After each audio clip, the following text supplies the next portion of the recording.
Crossovers have been around for quite a while now, and I think it's safe to say that the formula, or should I say the basic ingredients of one, remains pretty much unchanged. It basically has to offer decent ground clearance, practicality, and the driving dynamics of a car. So can a crossover that's been around for almost 6 years still be enticing? Well, let's find out by taking a closer look at the Honda HR-V.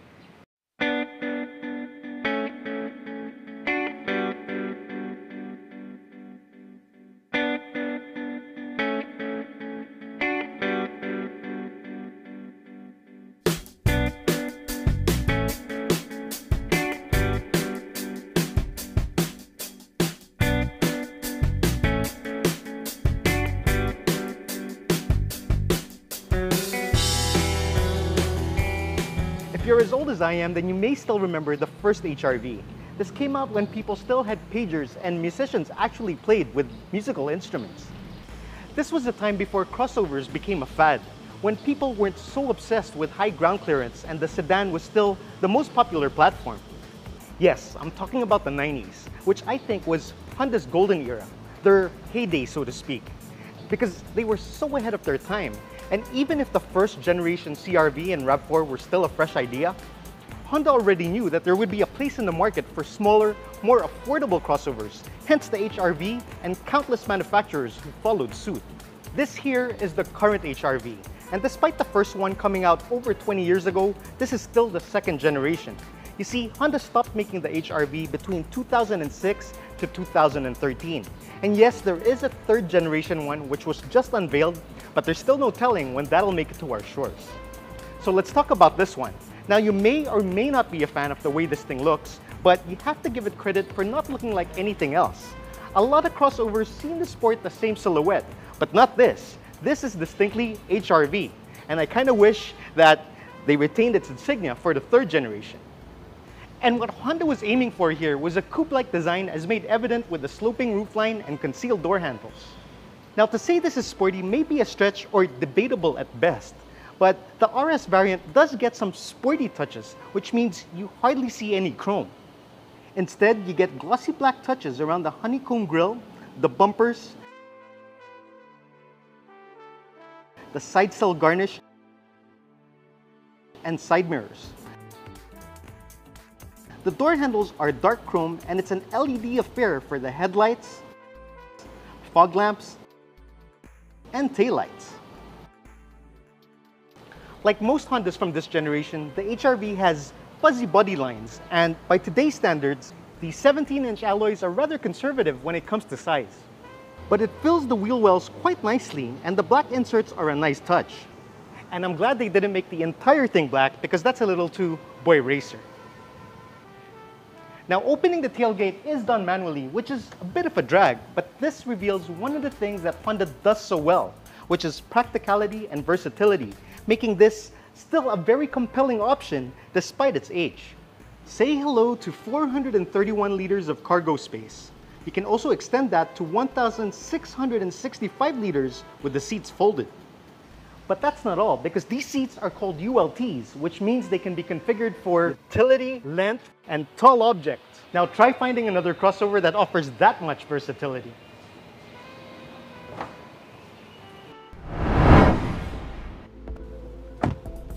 The HR-V's interior is really a mixed bag, but I'm glad to say that there's more good than bad. For starters, there are some hard plastics, but most of the materials feel nice to the touch. These leather seats feel nice and soft and provide decent levels of comfort. They provide just the right amount of under-thigh support and bolstering. The driving position is rather low, so it gives you that car-like feel. And I love the placement of the gear selector and the pedals. It allows you to maintain a really natural posture while driving. Plus, this is a tilt and telescopic steering wheel. However, I wouldn't say that they hit a home run when it comes to ergonomics, because everything is well within reach, but the absence of physical knobs and buttons for the climate controls means it's a little less intuitive. But at least it has an automatic climate control system, which means you won't have to play around with this too much. The infotainment comes in the form of this 7-inch touchscreen, which by today's standards is relatively small. But at least it has built-in navigation and comes standard with Android Auto and Apple CarPlay.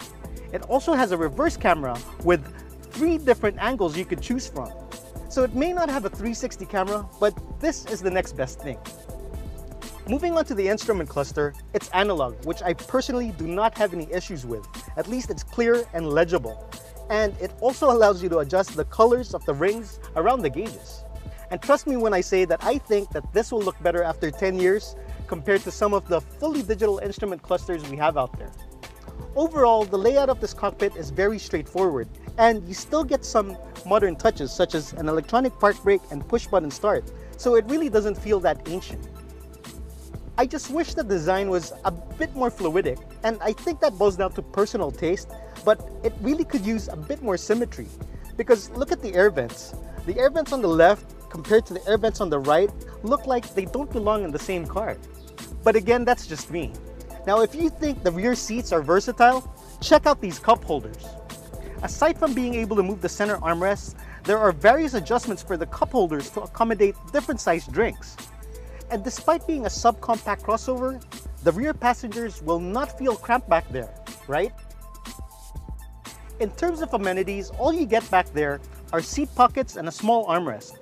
Charge ports and rear air vents would have been a nice touch. However, it's worth noting that the space you can find back there is enough to compete with crossovers above its class.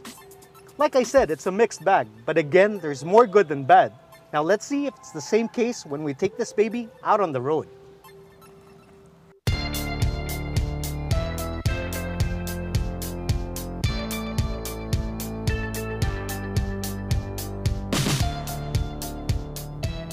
So under the hood of the Honda HR-V, you get Honda's trusted R18 engine, which is a 1.8-liter single overhead cam motor that produces 140 horsepower and 172 Newton meters of torque.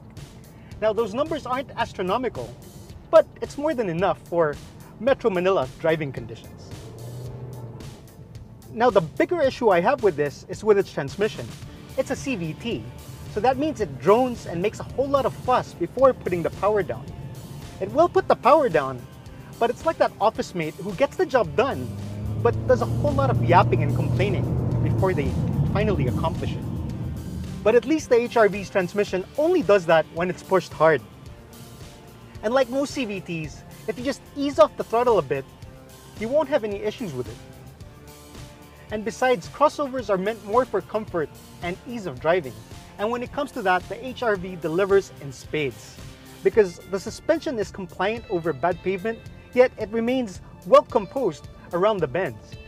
But between comfort and sportiness, this leans more towards comfort. But where the HR-V shines the most is with its steering feel. It's nicely weighted and it's direct and precise. Very responsive, especially for a crossover. Dare I say, it adds a bit of fun to the equation.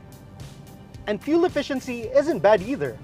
In city driving, you can get between 8 to 13 kilometers per liter in this thing.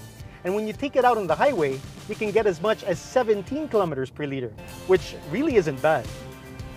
Now this does have an Econ button, which is supposed to maximize fuel efficiency even more. But do expect a power deficit when you activate that. It's kind of like putting weights on the shoes of an athlete. So if you want a daily driver, something that's easy to drive, not too big, with the peace of mind that comes with the added ground clearance, then the HR-V might just be exactly what you need. The Honda HR-V RS can be yours for 1,515,000 pesos. And I know that may seem pretty steep for a subcompact crossover, but let's not forget that the space this offers is comparable to some compact crossovers, not to mention unparalleled versatility.